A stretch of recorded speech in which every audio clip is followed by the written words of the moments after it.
we first came to the States as slaves in Spanish ships. That is all sorts of effed up. Hello everyone! Welcome to my channel! My name is Mary Chris, and for today's video we're going to continue our booktube series. I know, it's been 2 months. I actually looked into my timeline with almost the exact same intro, saying how I haven't read. I know I feel awful.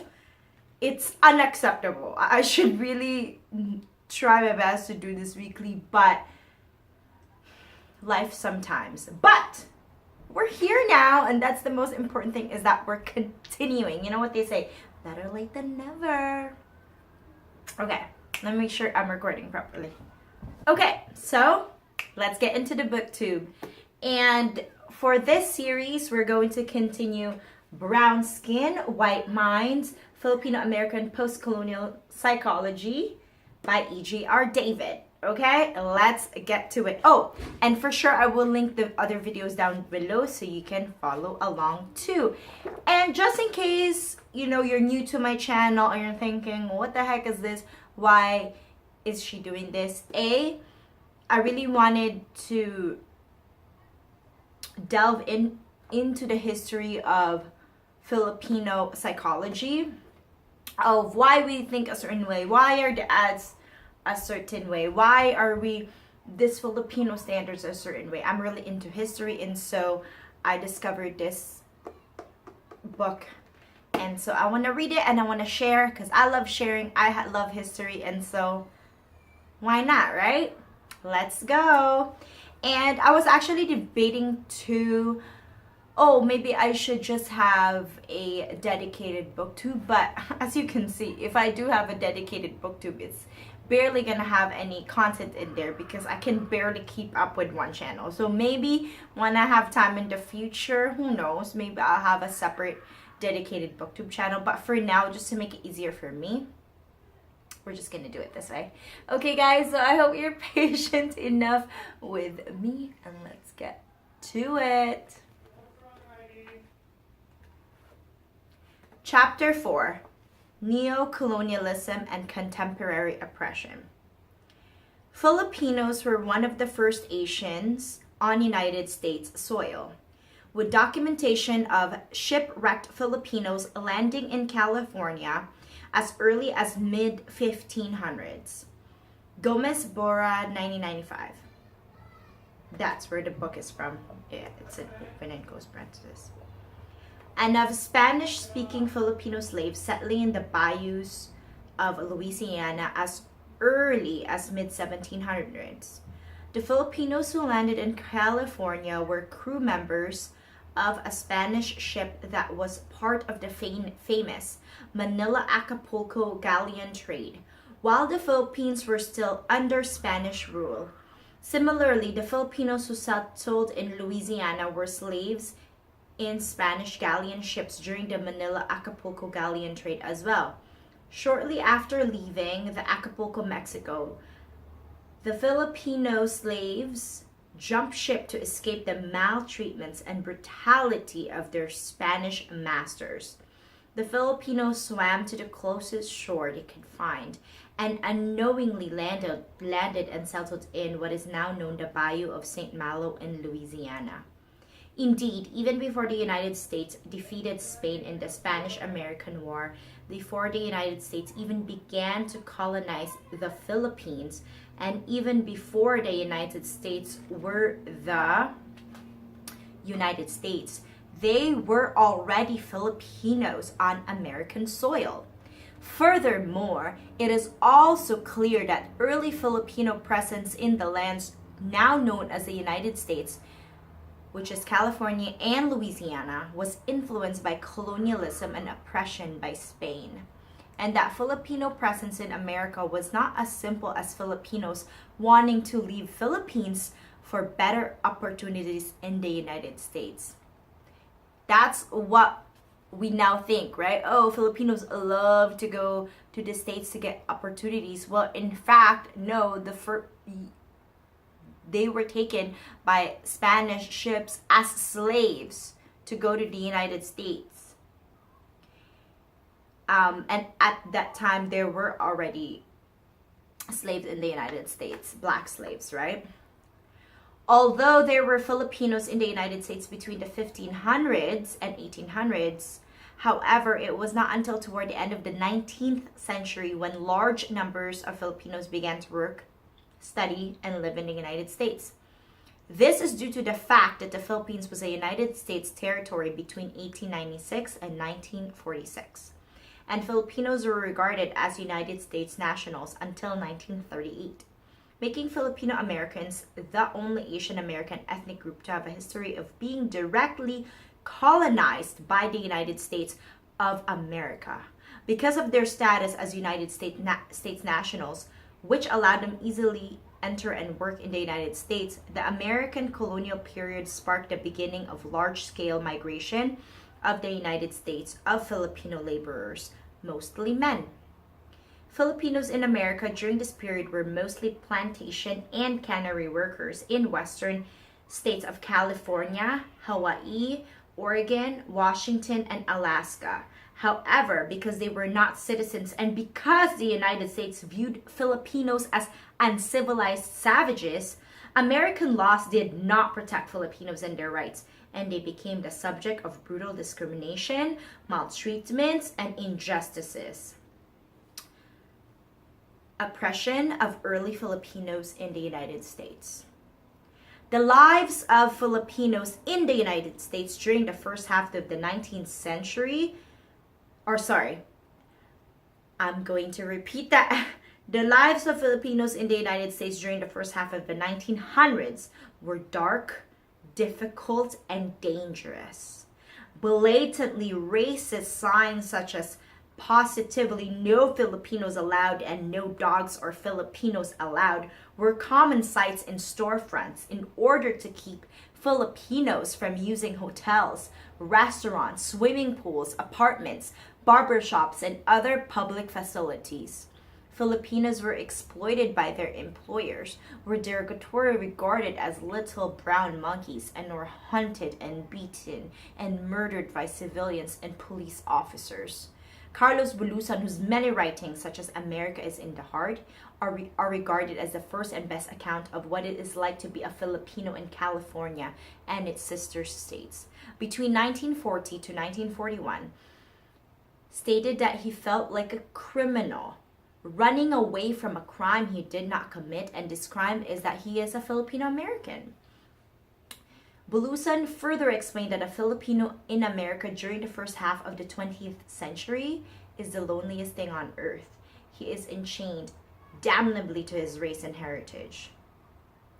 Just like Carlos Bulusan and other Filipino immigrant workers were separated from their families and thus terribly missed home, because a majority of early immigrants to the United States were men, many of them went to dance halls after their day's work or during their days off from work to socialize with other Filipinos, play poker, watch cockfights, dance, and temporarily get a feeling of home.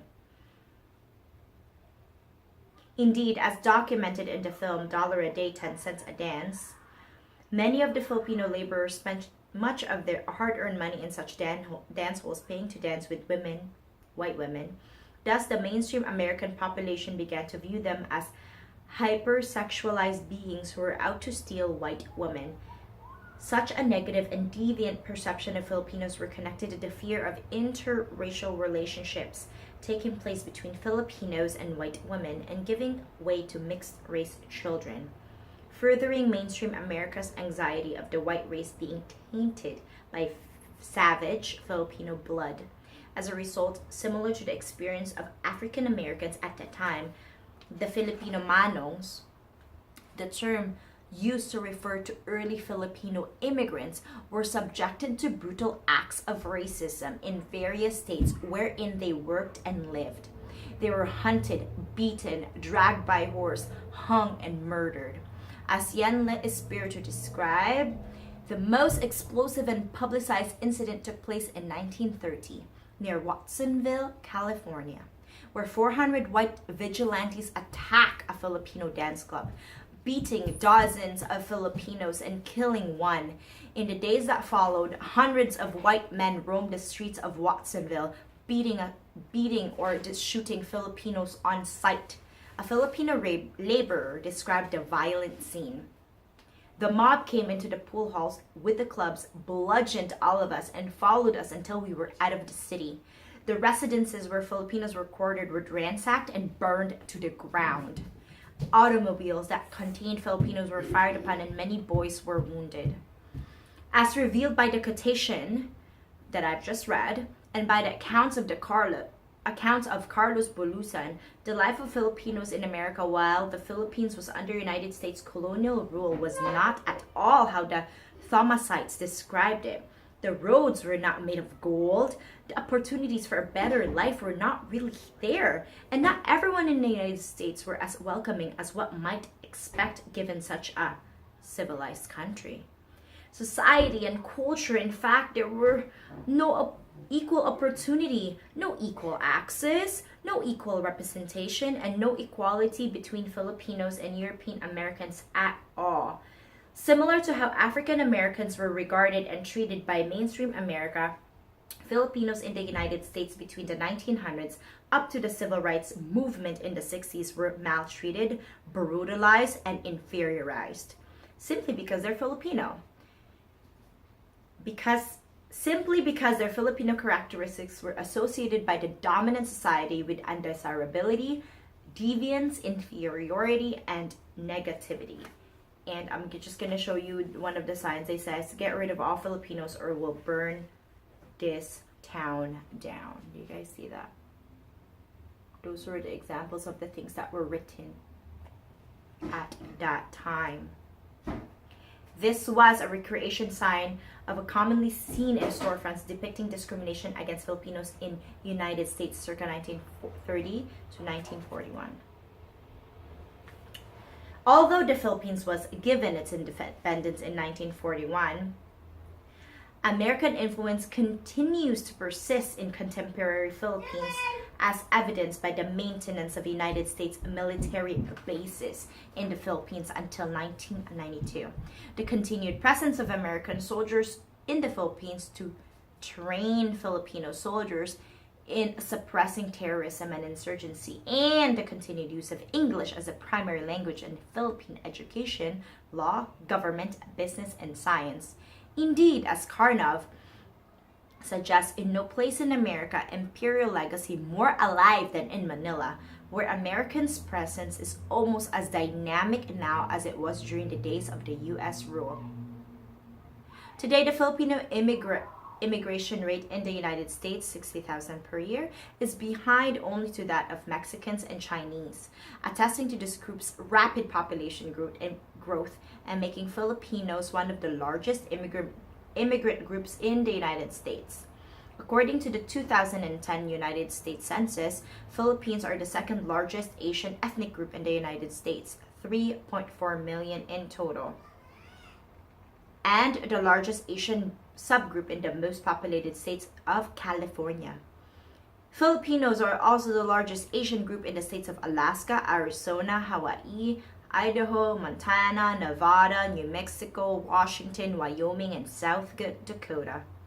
For contemporary Filipinos and Filipino-American immigrants and their children, the psychological legacy of colonialism and more recent experiences of oppression may continue to exist through their intergenerational family socialization, continuous endorsement of the American version of the Golden Legend. For example, what a Golden Legend means is perceiving Americans as freedom fighters, liberators who save Philippines from Spain, the masters of the democracy, and enlightening heroes, which we know are false. Continued oppression in the United States and continued Americanization of the Philippines that further endorses the notion of American superiority over the Filipino ethnicity and culture. To this day, the large annual influx of Filipinos into the United States is argued to be an effect of colonialism and continued Americanization of the Philippines.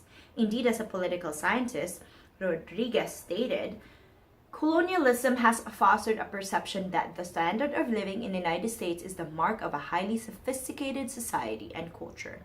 Adults dream of going to the United States as if longing to be reunited with a long-lost parent. Children can dream of becoming Americans in the hope that they will finally be able to live in Disney's kingdom. For many Filipinos, coming to America means the fulfillment of a lifelong dream. Thus, based on the quotation above and as discussed in Chapter 3, the Filipino and Filipino-American experience cannot simply be understood in traditional voluntary immigration paradigm, wherein individuals choose to leave their home countries for better opportunities in America, and that their presence in the United States is forced upon them by the U.S. government or white Americans. Although it is clear that the majority of Filipinos in the United States today are immigrants and that the Philippines is a source of one of the largest immigrant groups in the United States today, we need to remember that it was United States colonialism that initially opened the doors for large-scale Filipino migration, and it is contemporary American neocolonial and oppressive context, a legacy of colonialism that continues to harbor desire among many Filipinos today to immigrate to the United States. Indeed, a contemporary Philippine society is filled with messages that perpetuate American or Western ideals and standards that have colonial roots. For instance, the continued use of English as the primary language for school instruction, formal government, business, and other important communication, e.g. courts, business science, sends a message that English is the language of the educated and civilized, and thus better than the indigenous Filipino languages. The continued presence of American soldiers in the Philippines to train Filipino soldiers sends the message that Filipinos lag behind the United States in terms of military skill, cannot adequately protect their country, and thus are still dependent on the United States for protection. The Philippines economy being developed largely due to American colonialism in a way that is based on and dependent upon outside resources to survive, where it is exporting raw materials to bring them back as products or exporting people to send money back to the Philippines, sends the message that Filipinos cannot sustain themselves and survive through their own natural resources, which is surprising given that the indigenous Tao thrived in these islands for centuries because of its rich and abundant natural resources. The continued regard for lighter-skinned people and those with bridged nose as more attractive than Filipino brown skin and flat nose sends the message that natural Filipino physical characteristics are not as desirable as European physical traits. Indeed, the abundance of skin whitening creams, skin bleaching products, and skin lightening clinics throughout the Philippines is evidence that the masses have fully bought into this Western-centric standard or ideal for what it is beautiful and desirable. The continued discrimination against the low regard of non-Christians, non-English proficient, non-Manilans, and non-Westernized Filipinos sends the message that the more Western or American you look, think, and behave, the better off and more accepted you will be. The continued regard of existing people sends a message that less Filipino you look, think, behave, and live, the better off you are. These messages are still being propagated and still highly ubiquitous in contemporary Philippine life.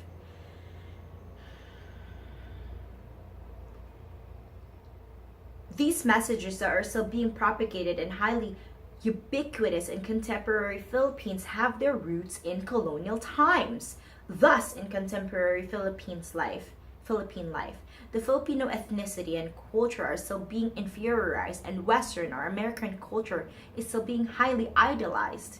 Indeed, in contemporary Filipino life, colonialism and thus oppression is still happening. In terms of their contemporary experience in the United States, so we're now on the section Contemporary Oppression of Filipinos in the United States. In terms of their contemporary experience in the United States, a recent study examining Chinese and Filipino American experience of racism showed that 98% experienced racism in the past year, and 99% reported witnessing other Asian Americans being subjected to racism. Within this sample, Filipino Americans reported a higher frequency of vicarious racism and direct daily racism than Chinese Americans. A more recent study found that 99% of Filipino Americans directly experience a racist event on a yearly basis, and thus such experiences lead to psychological distress, low self-esteem, and anxiety and depression. Filipino Americans also commonly report experiencing a more subtle and more modern form of racism called racial microaggressions. Racial microaggressions are common acts by an individual or group that send subtle messages of racism to target groups and individuals. Furthermore, racial microaggressions are often unconscious and unintentional, but may just as be psychologically damaging as blatant forms of racism or discrimination. For Filipino Americans, some specific forms of racial microaggressions that they experience include being treated like second-class citizen, for example, being given substandard service or attention compared to others, pathologizing their cultural behaviors and beliefs, being berated, teased, or punished for displaying cultural behaviors and values that are different from mainstream Americas. Assuming that the Filipinos are deviant in some way, such as when others assume that a Filipino is a criminal, gang member, or is up to no good, and assuming that Filipinos are inferior status or intellect, such as when Filipino trained professionals are treated as not being as good as others. Filipinos who experience such racial microaggressions report that they feel intense negative emotions such as anger, fear, belittlement, rage, frustration, and alienation. Because of such events, these experiences of modern racism send a message to Filipino Americans they are not as good as members of the dominant group simply because they are Filipino. They send a message that because of their Filipino brown skin and Filipino physical traits that others will associate them with deviance, criminality, and inferiority. They send a message that Filipino cultural values and behaviors are not as normal or accepted as mainstream American cultural values and behaviors. Similar to what Filipinos experienced during the colonial times under Spain and the United States, their contemporary experience in America send a message that their Filipino physical and cultural characteristics, as well as their values and behaviors, are not good enough.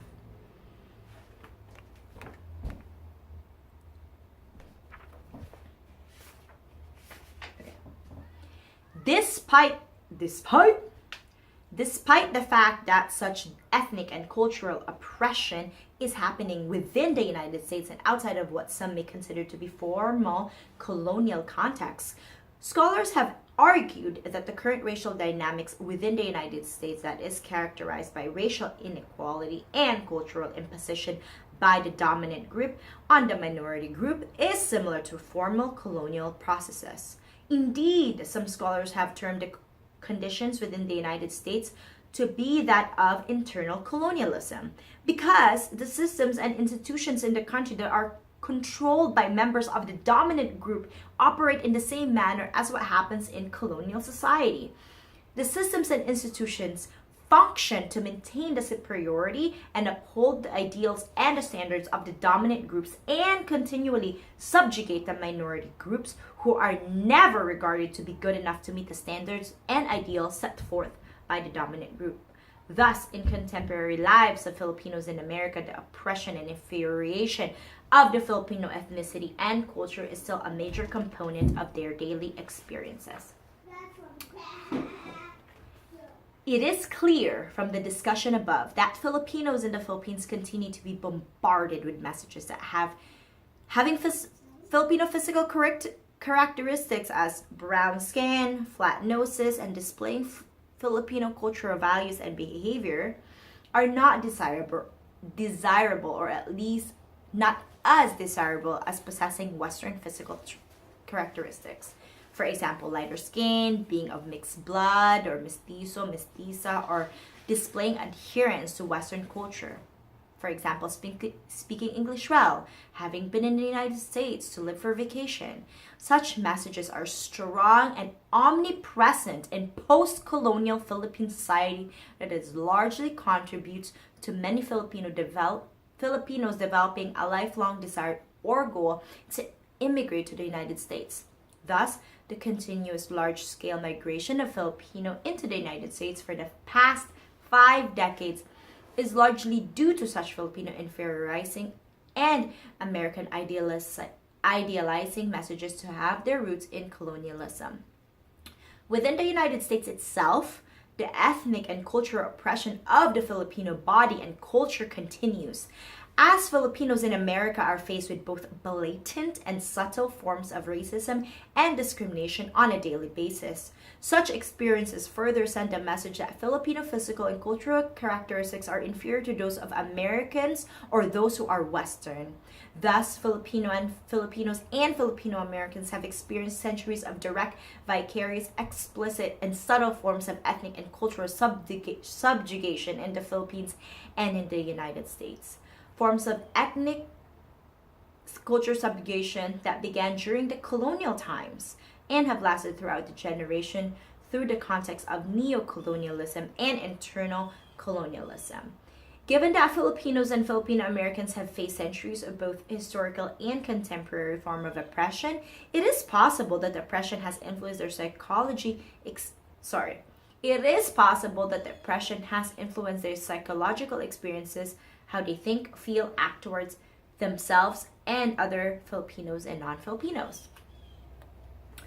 In conclusion, Part 1 has provided us with some historical and contemporary understanding of Filipinos and Filipino Americans. We now know that the indigenous Tao lived in a well-established, high-developed, and richly cultured societies. We know this now, that the Tao, who were the indigenous peoples of the Philippines, were, I will repeat, well-established, highly developed, and richly cultured societies. Thus, we all know, and they were literate as well. Thus, we all know that they were resilient, creative, perceptive, and intelligent peoples. Because of Spanish and American colonialism, however, we learned that the indigenous Tao lost much of their indigenous ways of living and in believing. In other words, we now realize that the indigenous Tao suffered under Spanish-American colonialism and consequently have lost so much. Through the oppressive practices of colonial and neo-colonial institutions and systems, we have come to understand how the Tao, indigenous culture, and physical characteristics were demonized and inferiorized. Furthermore, we also now understand how Western or American ideals and standards were portrayed as better, superior, more desirable, and more attractive than the indigenous ways, and thus came to replace the beliefs, cultures, and behaviors of the indigenous Tao. It is now clear that the Filipinos and behaviors of indigenous Tao. It is now clear that Filipinos and Filipino Americans have experienced ethnic and cultural subjugation, both in the Philippines and in the United States. Finally, it is also clear that Filipinos and Filipino Americans have been experiencing oppression for approximately 500 years. 500 years! The psychological consequences of oppression among this group are detailed in part 2. So we're gonna go to part 2 next time. Okay, guys? So let me just check how much time I have because I'm running out of memory. Oh! Wow. It is a hot day in Toronto, so if I look like I'm sweating, I am. So anyways, guys, I love this book, and every time I read it, I'm like, why? I need to continue this series. It's so amazing. And